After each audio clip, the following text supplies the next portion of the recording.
في قلوبنا غلا للذين آمنوا ربنا إنك رؤوف رحيم صدق الله العظيم وصدق رسوله النبي الكريم الأمين ونحن على ذلك لمن الشاهدين والشاكرين والحمد لله رب العالمين.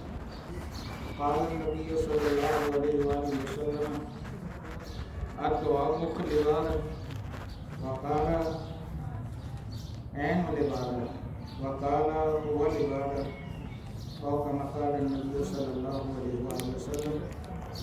قال الله تبارك وتعالى في شأن وتوفيق نبيه وحبيبه صلى الله تعالى عليه وعلى آله وصحبه وسلم. أعوذ بالله من الشيطان الرجيم. إن الله وملائكته يصلون على النبي يا أيها الذين آمنوا صلوا عليه وسلموا تسليما. الصلاة والسلام عليك يا سيدي يا رسول الله وعلى آلك وصحبك يا سيدي يا نبي الله. اللهم صل وسلم على سيدنا مولانا محمد وعلى آل سيدنا مولانا محمد صلى الله تعالى عليه وعلى آله وصحبه وسلم. قد جاء تفضيلة يدركني يا رسول الله صلى الله تعالى عليه وسلم.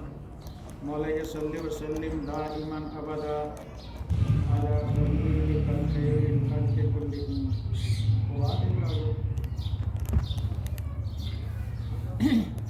باقی چھوٹے ہیں.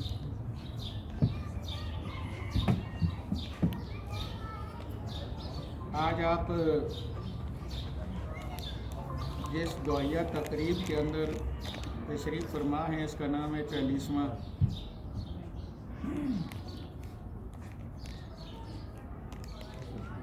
ہے نا. اس علاقے میں 40واں کہتے ہیں. جو اسلامک لا ہے اس کا چوتھا چیپٹر ہے، باب ہے، وہ کسٹم کے حوالے سے ہے جس کو اسلامک لا میں عرف کہا جاتا ہے. باقی جتنے بھی رومن فرینچ انٹرنیشنل برٹش وہ اس کو کسٹم کہتے ہیں. مسلمانوں کے دین میں جو شعبہ قانون ہے اس میں اس کو عرف کہا جاتا ہے. کسٹم کو ٹرانسلیٹ کر کے پورا عرف کے اندر پوری چیزیں تو کسٹم کی نہیں آتی. جیسے کہ سزا کے اندر اسلامی جو سزائیں ہیں وہ ساری چیزیں نہیں آتی. اسلامی سزاؤں میں ایک حد ہے جو کسی قانون میں نہیں ہے، اسلام میں ہے. یہ باقی کسی قانون میں نہیں. تعزیرات جو ہیں وہ سوابدیدی چیزیں ہیں، وہ اسلام میں بھی ہیں. اور بہت سارے اختیارات علماء کو ہیں اور ان مسلمانوں کو ہیں جو اللہ سے ڈرتے ہیں اور عدالت کی کرسی پہ بیٹھتے ہیں. جو اللہ سے نہیں ڈرتا عدالت کی کرسی پہ بیٹھتا ہے اس سے ہمارا کوئی واسطہ نہیں ہے. وہ ہمارے لیے ججمنٹ نہیں کر سکتا. جو خود اللہ رسول کی اطاعت نہیں کرتا وہ ہمارا جج نہیں بن سکتا. مجبوری ہے، ایمانی کمزوری ہے مسلمانوں کی کہ اس کو کرسی عدالت پہ بٹھا دیا گیا ہے لیکن وہ خود ظالم ہے. داڑھی مون کر گندے نالے میں پھینکتا ہے. اور عدل کی جو تعریف ہے وہ یہ ہے وضع شے فی محلہ ہی، شے کو اپنا مقام دینا. نبی پاک کی یہ سنت اس کا مقام چہرہ ہے.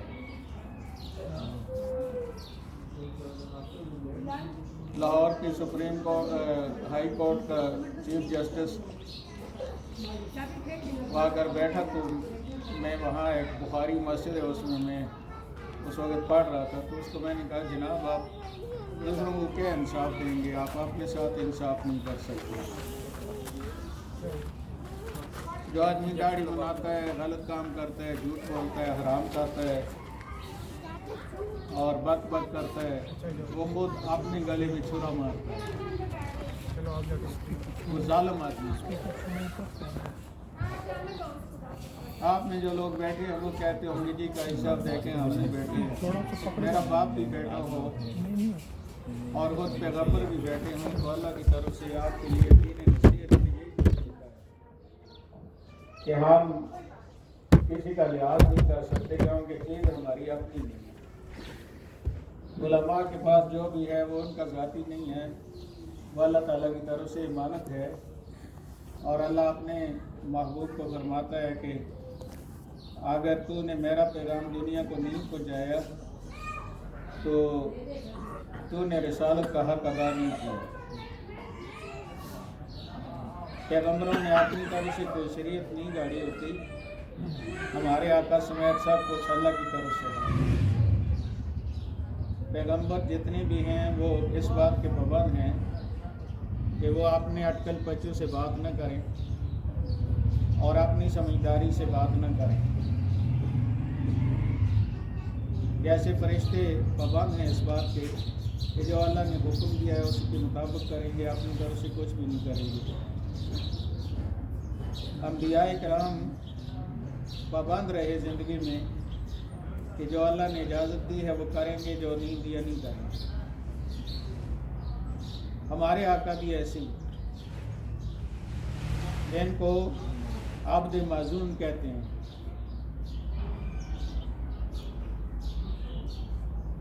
اس لیے جس وقت بھی پیغمبر نے کسی بات کی نفی کی ہے تو اس نے ادراک کا لفظ استعمال کیا ہے۔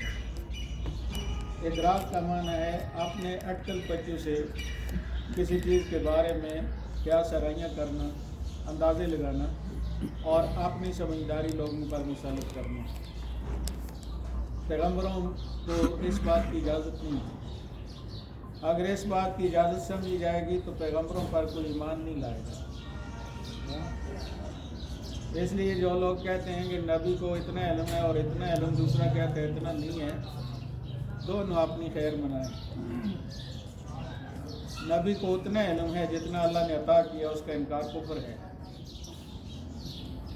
اور نبی کو جو علم عطا نہیں کیا اس کا کوئی دعویٰ کرتا ہے، نبی پر الزام لگاتا ہے، تو وہ بھی دائرہ اسلام سے خارج ہے، مسلمان نہیں ہے۔ نبی کوئی جگلر، کوئی یہ چیز نہیں ہے۔ نبی ایک ذمہ دار انسان کو کہا جاتا ہے جس کو اللہ تعالیٰ نے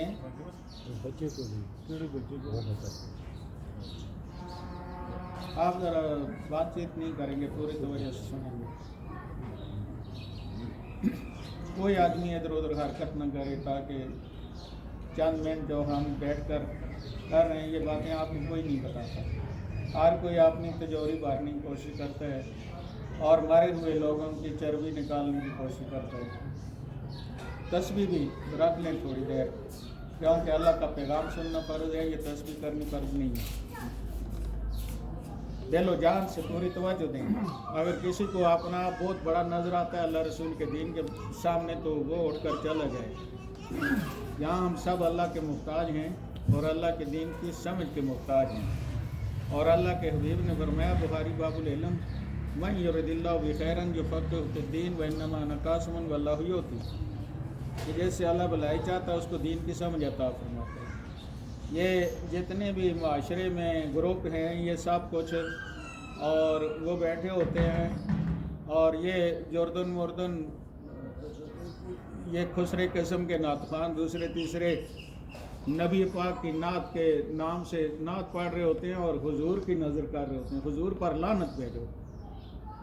یہ جس حضور کے لیے نعت پڑھی جا رہی ہے اس کے مقابلے میں کوئی حضور نہیں ہے۔ اگر وہ حضور آگے سے بولتا نہیں تو وہ اس قابل ہے کہ اس کو جوتے مار کر مسلمانوں کی محفل سے باہر نکال دیا جائے۔ کہ اتنی بڑی غلط بات وہ کر رہا ہے کہ حضور کی نظر، اللہ کے حبیب کی تعریف، حضور کی نظر، اللہ کی ساری کائنات کی ساری تعریفات، اللہ فرماتا ہے میرے محبوب کی نظر۔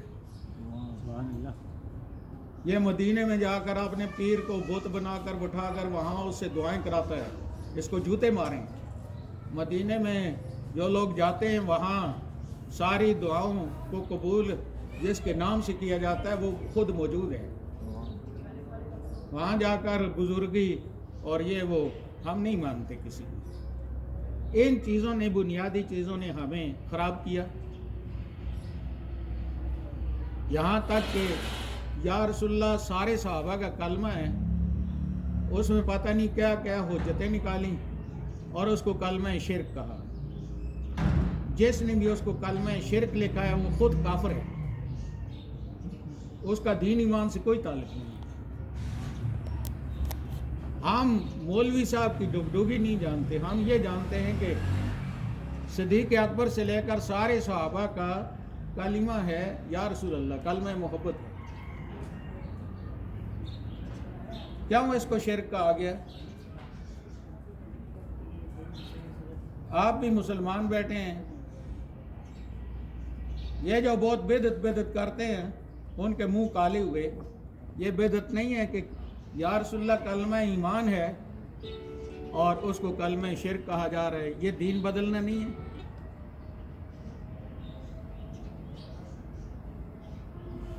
کہاں لکھا ہوا ہے کہ ذکر نہیں کرنا؟ کہاں لکھا ہے کہ اونچا نہیں کرنا، آہستہ نہیں کرنا؟ جس مولوی نے بیان کیا اس سے پوچھ لیں کہاں لکھا ہوا ہے. اپنی ایک کتاب لکھ کر ہندوؤں کو راضی کرنے والے، کافروں کو خوش کرنے والے، اور ڈالر اور پاؤنڈ کے پیچھے اب آپ کے جو سید اور یہ پیر اور یہ ہیں، یہ دنیا جہان کے مردود، یہ ابھی ان ڈالر اور پاؤنڈوں کے لیے وہاں جا کر کیا کیا فتنے واپس آ کر مسلمانوں پہ لگا رہے ہیں. اب داتا علی حجویری جیسا بڑا عالم اور سید، اس کو سمجھ نہیں آئی تھی دین کی، اب ان کو سمجھ آئی ہے کہ اہل بیت معصوم ہیں، اب سمجھ آئی ہے. خواجہ اتنا بڑا سید ہے، خواجہ اجمیری اتنا بڑا اللہ کا ولی ہے، وہ آ کر کہتا ہے ناقصاں را پیر کامل، یعنی جو ناقص ہیں دین کے دعوے کرتے ہیں وہ ناقص ہیں اور ان کے لیے پیر کامل یہ ہے. اور غوث پاک نے فرمایا کہ میں اگر ماموں کو، یہ ان کے ماموں ہیں، علی کو پا لیتا تو میں ان کے ہاتھ پہ بیعت کرتا. بیعت کس چیز پہ کرتا؟ پیسے بٹولنے پر کرتا. بیعت اسلام میں سوائے گناہوں سے توبہ کرانے کے اور نیکیوں پر کاربند اور پکا کرنے کے بیعت کا کوئی تصور نہیں اسلام میں. یا جہاد کے لیے بیعت ہے، یا کافر مشرک آ کر اپنے کفر اور شرک سے توبہ کرتا ہے، یا مسلمانوں کو پابند کیا جاتا ہے. ایک آدمی وہ خود عالم ہو، اللہ کو جانتا ہو، تب جاہل. سلطان العارفین فرماتے ہیں کہ باج علم و کار فقیری، کافر مارے دیوانہ ہو. اب آپ مسجع مکافہ پگڑیاں شگڑیاں باندھ کر اور لوگوں کو وہ کر رہے ہو کہ دیکھیں جی میں کتنا خوبصورت اور کیسا مزیدار ہوں، اندر سارا کفر بھرا ہوا ہے، اور لوگوں کو دھوکہ دے رہے ہو. ہمیں تمہاری پگڑی نہیں چاہیے. پگڑی سنت میں ہے لیکن پگڑی ایسی نہیں ہے. نبی پاک کی کوئی پگڑی ایسی مسجع مکافہ مجھے دکھا دیں، وہاں تو بڑی سادگی ہے.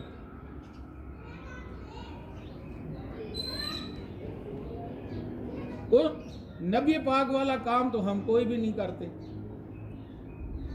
شکلیں ہماری وہ نہیں ہیں، کھانا پینا اور اس کا طریقہ ہمارا وہ نہیں ہے، سچ بولنا اور منہ پہ بولنا وہ ہمارا طریقہ نہیں رہا، وعدہ کرنا اور اس کا پاس کرنا وہ ہمارا طریقہ نہ رہا. ہمارے پیارے آقا میں تو دو ہی چیزیں ہیں جو آج تک لوگوں کو مسلمان ہونے پہ مجبور کرتی ہیں. وہ دو چیزیں، ایک صدق ہے اور دوسری امانت ہے. نہ امانت ہے ہمارے پاس، نہ صدق ہے. واضح ہماری اتنی لمبی ہیں.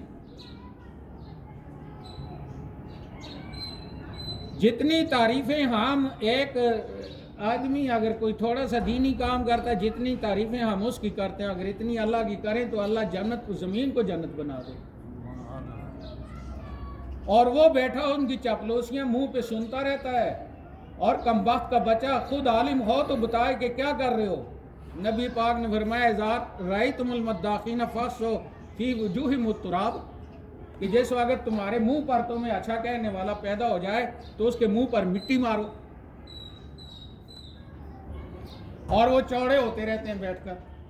مت ایسی جگہوں میں جائیں جہاں ایسا بت بیٹھا ہو اور ہمارے دین کی دجیاں اکھاڑی جا رہی ہوں اور وہ شرافت اس کو سمجھے کہ دین کے خلاف جو مرضی کوئی کرے. نرمی کرو. کس بات کی نرمی کرو؟ جو خود اپنے ساتھ نرمی نہیں کر رہا اس کے ساتھ کیا نرمی کرنی ہے؟ اس کا گلا مارو، کیونکہ وہ ہمارے آنے والے بچوں کو خراب کر رہا ہے. جب تک یہ چیزیں نہیں ہوتی نہ ان محفلوں کا کوئی فائدہ ہے، نہ مسجدوں میں بانگیں دینے کا کوئی فائدہ ہے، نہ کوئی اور فائدہ ہے. جب تک دل پاپی مسلمان نہیں ہوا. وہی سلطان العارفین فرماتے ہیں تسبیح کے 100 دانے رولنے سے دل کا ایک بدل دے. دل تو ادھر ہی رکھا ہوا ہے. وہ جو بے ایمانی ملاوٹ کی سب کچھ کرتا تھا وہ تو ادھر ہی ہے. صرف ماتھے رگڑنے سے اور صرف داڑھی بڑی کر لینے سے اور صرف شکل بنا لینے سے مسلمان ہو جاتا ہے. داڑھی سنت کے اندر جو داڑھی کے تقاضے ہیں داڑھی ہے وہ کرو. اس لیے داڑھی نہیں رکھتے کہ داڑھی رکھ کر غلط کام کریں گے تو عام مسلمان کہیں گے کہ شرم نہیں آتی اس کو. اس وجہ سے سنت کے مطابق داڑھی کرنے پر موت پڑتی ہے. اور اتنے چوڑے ہو کر بیٹھتے میں جرنل ہوں، میں کرنل ہوں، میں فلاں ہوں، میں پیران پیر ہوں. تو خبیث کوئی مسلمان بھی ہے؟ میں سید ہوں. ہم نے تو سجدہ کا احترام جس کی وجہ سے کیا اس کی اطاعت تو نہیں ہے وہاں. ہم نے یہاں سادھو تو نہیں پالنے کوئی. ہم تو جس کا احترام کرتے ہیں نبی پاک کی وجہ سے کرتے ہیں. کیا وہ خود بھی نبی پاک کی عزت کرتا ہے؟ وہاں تو مون کر ہندوؤں کی طرح بنا کر ادھر بیٹھا ہوتا ہے، منہ سے عاشق رسول کہتا ہے اور شکل اس کی مسلمانوں کی نہیں ہے. ضیاء الحق آئے اور میں نے کہا تو مت تکبیر پڑھیں، آپ منافق آدمی ہیں، اسلام کرتے ہو.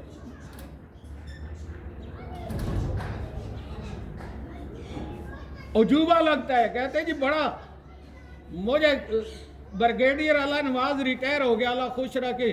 2 بریگیڈیئر اور بیٹھے میری ریٹائرمنٹ سے اگلے دن مجھے کہتا ہے کہ کل میٹنگ ہوئی ہے، لیفٹیننٹ جنرل عمر فاروق اور ہم نے میٹنگ کی ہے. کیا میٹنگ کی ہے جی؟ وہ جی میٹنگ یہ کی ہے کہ اس آدمی نے 31 سال ہماری ناک میں جان کی ہوئی تھی، لہذا اس کو 1 سیکنڈ اور نہیں دینا. میں نے آگے سے ایسے، میرا بڑا بچہ بھی ساتھ تھا، ایسے کر کے میں نے کہا اس کے دفتر میں کہ اتنا سا مولوی ہے اور آپ اس سے جان چھڑا رہے ہیں اور اس سے گھبرا رہے ہیں. کشمیر آپ فتح کریں گے؟ ابھی تک ہم ان کو فتح کر رہے ہیں جو ہمارے درمیان کوئی ایکا دوکا کوئی تھوڑا بہت سچ بولنے والا. ہاں ابھی تک ہم اس کے خلاف جہاد کر رہے ہیں. کیوں جی؟ جو سچ بولتا ہے سارے اس کے پیچھے لگے ہیں. اسٹیشن کمانڈر کرنل زاگ تھا، میں نے کہا غیرت کرو، داڑھی رکھو. وہ نیچے اتر کر جنرل سبھی کو کہتا ہے کہ اس مولوی کو لگام دے دو. اس نے کہا کیوں؟ جی یہ کہتا. اس نے کہا میں بے غیرت ہوں، داڑھی مناتا ہوں. ٹھیک کہتا ہے وہ، اس کو ڈائریکٹ کہنا چاہیے تھا. آگے فوجی سوال کیا کہ پھر اس کی ڈیوٹی کیا ہے؟ تو کرنل صاحب نے بوتھا نیچے کیا تو جنرل صاحب نے کہا کہ تمہاری میں گردن مروڑ دوں گا اگر اس کی ڈیوٹی مداخلت کی. یہ داڑیاں رکھوانے آیا ہے یا داڑیاں منوانے آیا ہے؟ کیا کام ہے جی مولوی کا؟ اور نیکی کا کہنا برائی سے روکنا ہے نا. اسلام کو پتہ نہیں کتنا بڑا ہوا بنایا ہے، اسلام تو اتنا چھوٹا سا ہے کہ نیکی کرو، نیکی کرنے والوں کے ساتھ تعاون کرو اور برائی روکو اور اس کی حوصلہ شکنی کرو. اتنا ہی اسلام ہے سارا. وہ بھی ہم سے نہیں ہوتا اور ہم کبوتر کی چال چلتے ہیں. آنکھیں بند کی کہ بلی کو نظر نہیں آئے گا. شیطان کو اور کیا چاہیے؟ شیطان بلی ہے اور ہم کبوتر ہیں. اس بیچارے کو اتنا کام ہی نہیں کرنا پڑتا، وہ ہم خود کرتے ہیں. اس کا کام ہم خود کرتے ہیں. جس کام سے اس کو تکلیف ہوتی ہے ادھر ہم جاتے نہیں ہیں. اور وہ کوئی اور کام نہیں ہے، وہ کام ہے دین سمجھنا، دین پڑھنا۔ اس لیے نبی پاک نے فرمایا کہ دنیا سب ملعون ہے سوائے عالم اور متعلم کے۔ یا دین سکھانے والا ہے اسلام کی نظروں میں، یا دین سیکھنے والا ہے۔ اور خود قرآن پاک کے بارے میں نبی پاک نے فرمایا خیرکم من تعلم القرآن وعلمہ، کہ تم میں سے سب سے اچھا انسان کون ہے؟ جو خود قرآن سیکھتا ہے اور دوسروں کو سکھاتا ہے۔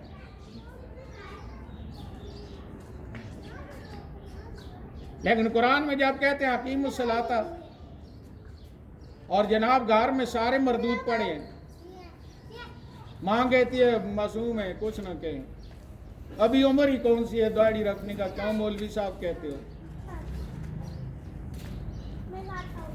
تمہارے باپ دادا نے لکھوایا ہے کہ ابھی چھوٹی عمر ہے تو بڑا بھی ہوگا۔ ایک ہمارا بدیع الزمان استاد ہوتا تھا بڑا اچھا، وہ رائے وینڈ سے واپس لاہور مجھے ملا تو کہتا ہے میں نے آدھی عمر لکھ دی۔ میں نے کہا کہ بدیع الزمان صاحب آدھی آپ کی کل کتنی عمر ہے کہ جس کو آپ نصف کر رہے ہیں؟ اگر کل کا پتہ ہے نصف کر رہے ہیں پھر تو آپ مسلمان ہیں، سچ بول رہے ہیں۔ اگر کل کا پتہ ہی نہیں اور آپ نصف کہہ رہے ہیں آپ تو جھوٹ بول رہے ہیں۔ ہمیں چھوٹی چھوٹی باتیں وہ کچھ لگتی ہی نہیں ہیں۔ اس کے باوجود اللہ کی مہربانی دیکھیں کہ وہ کہتا ہے کہ اگر ایسی غلطیاں ہو جائیں تو بجائے مولوی پر دانت پیسنے کے جس وقت مولوی سے سچ سن لیں تو اس کے بعد اپنے آپ کو بدل دیں اور میں تمہاری کوتاہیاں معاف کرنے والا۔ کیوں جی؟ آج تک اگر آپ کو یہ چیزیں سمجھ نہیں آئی ہیں، سنت کے مطابق داڑھی ڈھونڈا ہے آپ نے کہ کتنی ہونی چاہیے، یا مولوی صاحب کا ٹھیکہ تھا اس کو چھوڑ دیا جس کو خود پتہ نہیں ہے۔ آپ پر فرض ہے کہ آپ ہر وہ چیز جو آپ کے نبی کی فی رسول اللہ اسوۃ حسنہ، نبی کی سنت ہے، طریقہ ہے، اس کو ڈھونڈیں، آپ اس کے بارے میں پتہ کریں، اس کے بارے میں سفر کریں۔ 3 مہینے لگا کر ایک بہت بڑا امام گیا، حدیث تو اس کو یہاں بھی یاد ہے، کیوں گیا وہ سفر کرنے اس آدمی سے سننے؟ یہ بڑا مشہور واقعہ ہے اور افسانہ نہیں حقیقت ہے۔ وہ 3 مہینے پیدل چلا، حدیث تو یہاں بھی یاد ہے، کیوں گیا اس کے پاس؟ اس نے سنا تھا کہ اس نے حدیث جو ہے وہ سچے ذرائع سے سنی ہے، تو جو وہ کہہ رہا ہے نبی پاک کے حوالے سے، اس کو اپنے دل کے اطمینان کے لیے اور اس کی سچائی کی تصدیق اور اس پر گواہ بنانے کے لیے وہ 3 مہینے سفر کر کے وہاں پہنچا، اور جن بزرگوں سے حدیث لینی تھی وہ بھی کوئی شیطان نہیں تھا، ٹھیک ہے، وہ بھی ایک بزرگ آدمی تھا، لیکن کوتاہیاں بڑوں سے بھی ہوتی ہیں چھوٹوں سے بھی ہوتی ہیں، معصوم کوئی بھی نہیں ہے۔ وہاں پہنچا تو اس کی گھوڑی بھاگ گئی، تو گھوڑی کے پیچھے دوڑا، تو یہ 3 مہینے سفر کر کے گیا تھا کہ کہیں یہ مجھ سے اوجل نہ ہو جائے، پیچھے یہ دوڑا۔ تو جس وقت ان بزرگوں نے دیکھا کہ گھوڑی قابو نہیں آ رہی تو انہوں نے ایسے، آپ کو تو یہ پتہ ہی نہیں، یہ تو وہ جانتا ہے جس نے جانور رکھے ہیں، وہ مجھے پتہ ہے، ایسے کریں آپ گدھے کو، اس کھچر کو وغیرہ کو تو وہ آ جاتے ہیں کہ کوئی دانے ہیں اس کے پاس، تو انہوں نے آخر بزرگوں نے وہ قابو نہیں آئی تو ایسے کیا تو وہ آ گئی اور پکڑ لی۔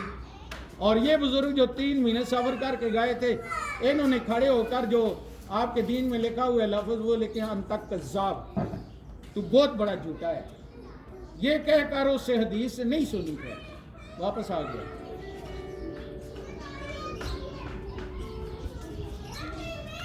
جھوٹ بولنا کردار کے خلاف ایک ایسی تلوار ہے، ایسا زخم ہے جو کبھی بھی منتمل نہیں ہو سکتا۔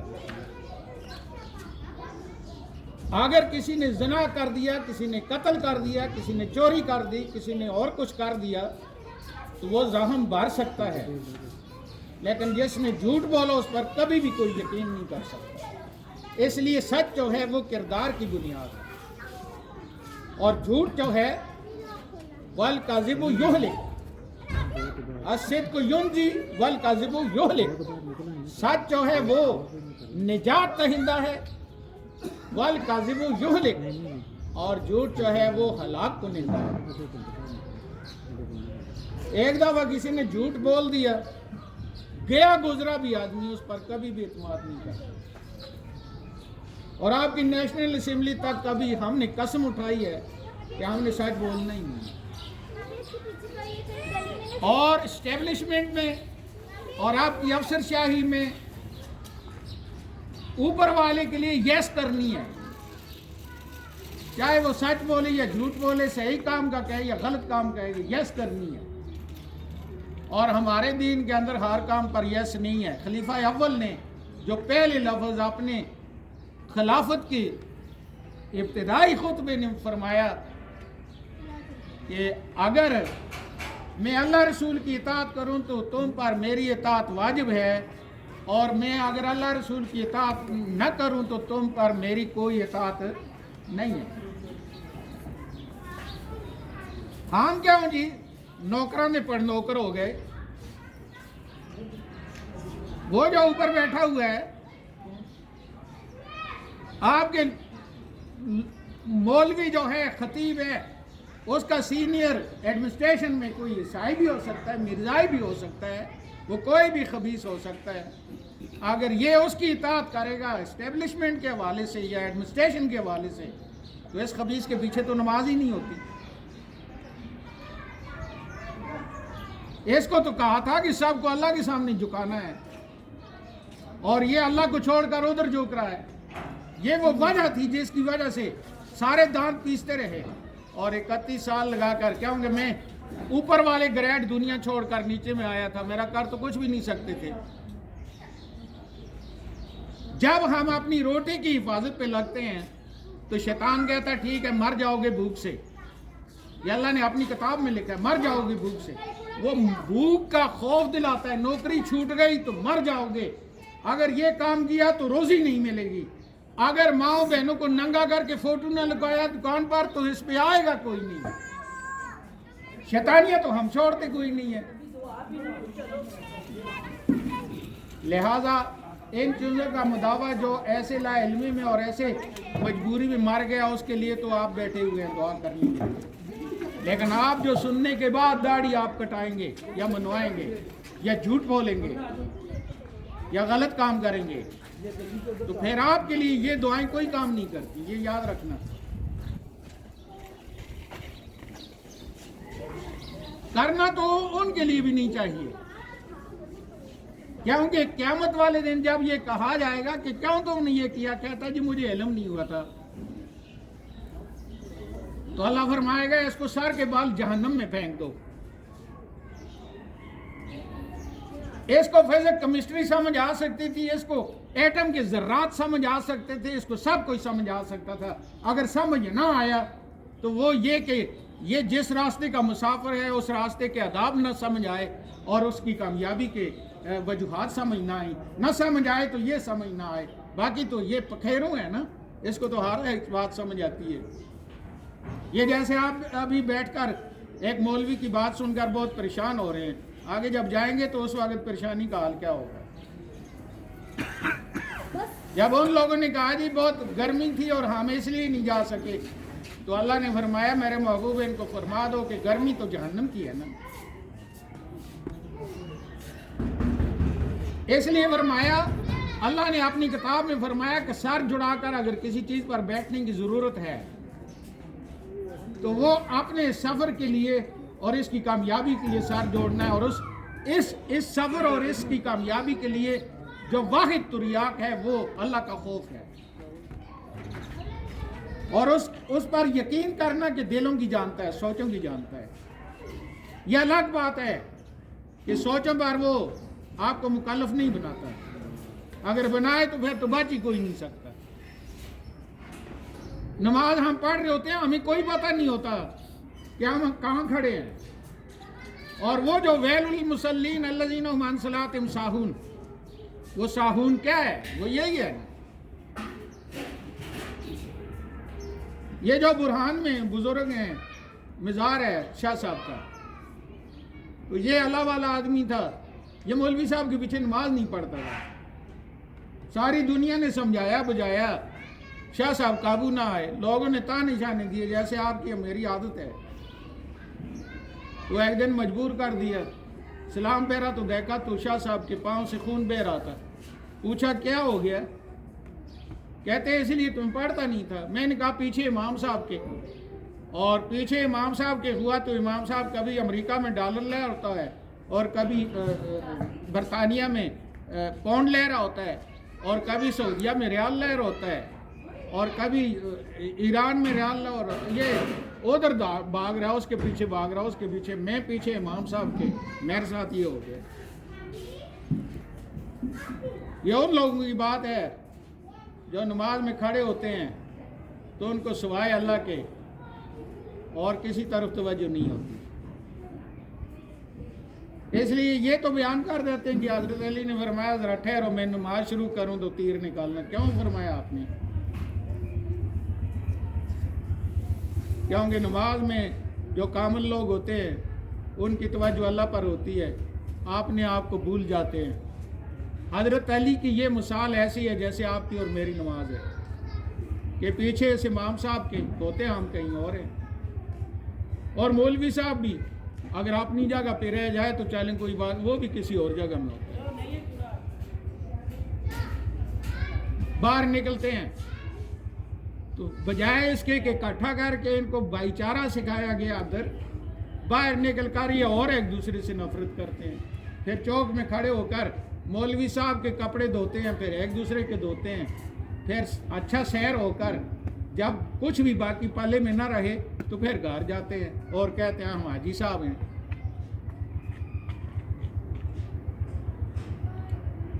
یہ واز میں غلام سمندانی رحمۃ اللہ تعالی علیہ کی اولاد کے لیے کر رہا ہوں اور ان کے بھائی شفیق کے والد کے لیے کر رہا ہوں. بہت کم دیکھے ہیں میں نے ایسے لوگ حاجی غلام سمندانی کی طرح. یہ بچہ میں ان کا لے کر ساتھ کیوں آیا؟ اللہ نے ان کی دعا سنی، بس ٹھیک ہے یہ روکھی سوکھی کھائے اور مجھ پر احسان نہیں کر رہا، لیکن یہ میرے لیے بہرحال آئیڈیل ہے بندہ. فرمایا شیطان تو میں ہر وقت موت کی بھوک کی وہ بات کرتا ہے کہ مر جاؤ گے، بچوں گا کیا بنے گا. اسی قرآن کے اندر موجود ہے کہ شداد جو ہے وہ سمندر میں پیدا ہونے لگا، ابھی ماں کے پیٹ سے نکلا نہیں تھا تو اللہ نے حکم دیا فرشتے کو کہ سب کچھ ڈبو دو، ایک تختہ کشتی کا رہنے دو اور اس پر اس کو رکھ دو. اور پھر وہ تختہ گیا.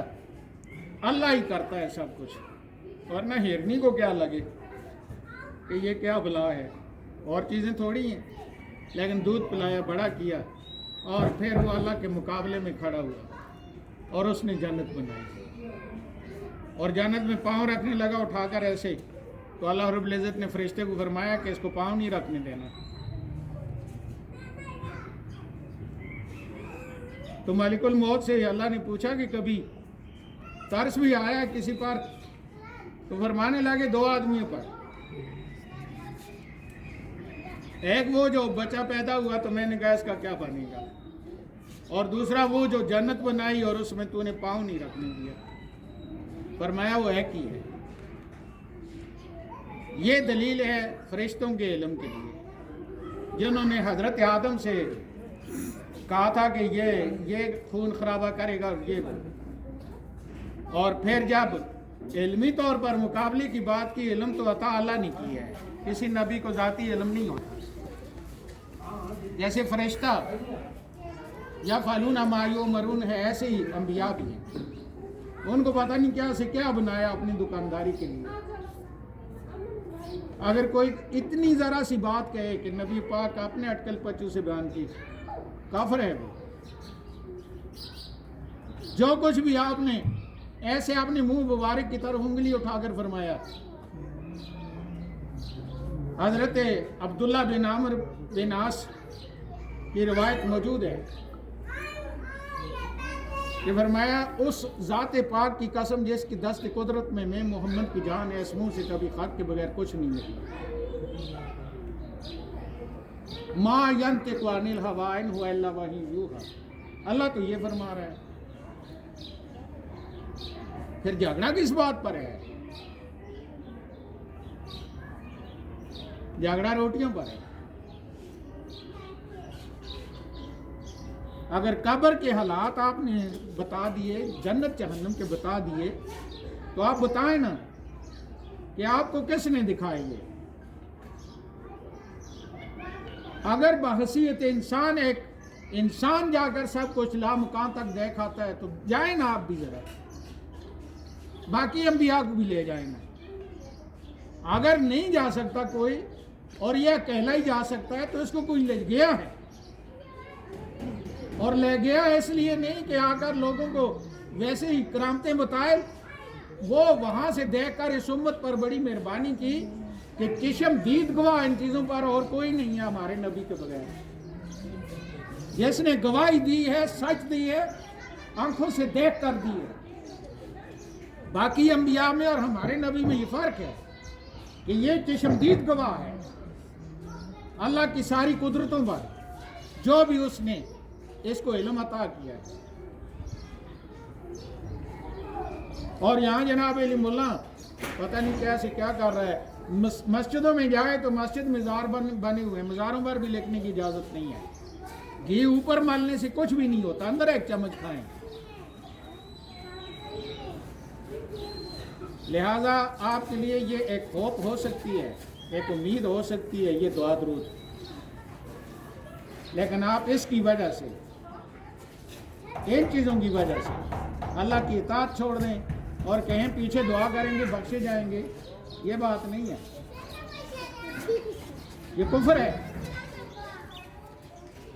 اللہ فرماتا ہے کہ اپنے محبوب کی زبان سے کہ قبر اوپر سے مدد کرو، نیچے سوالوں کے جواب درست دے، لکنوا موتاکم، اور وہ کیا کرے؟ اس نے اتنا بڑا کیا ہے کہ اوپر سے مدد کروائی ہے تاکہ سوالوں کے جواب درست دے۔ 70 ماہوں سے زیادہ پیار کرتا ہے، وہ مارنا نہیں چاہتا، وہ عذاب دینا نہیں چاہتا، یہ اس کی بڑی مثال موجود ہے۔ 40 کھڑے ہوں جنازے پہ تو میت کی مغفرت کر دیتا ہے، یہ بہت بڑی مثال ہے، اس کی رحمت کے، اس کے غضب پر حاوی ہونے کی بہت بڑی مثال ہے۔ لیکن ہم اس کی اتنی مہربانی سے جائز فائدہ اٹھا رہے ہیں یا ناجائز اٹھا رہے ہیں؟ یا جا کر نا سب نگاروں میں ان معصوم بچوں پر مہربانی کریں، آپ ان کے سامنے داڑیاں نہ منوائیں، سگریٹ نہ پئیں، بے حیائی کے کام نہ کریں، بے حیا نہ بنیں، گودیاں رکھ کر سر ننگے ہر جگہ، بڑے چھوٹے کا کوئی فرق، یہ چھوڑ دیں۔ آپ ماں بہنوں کو باپردہ کریں،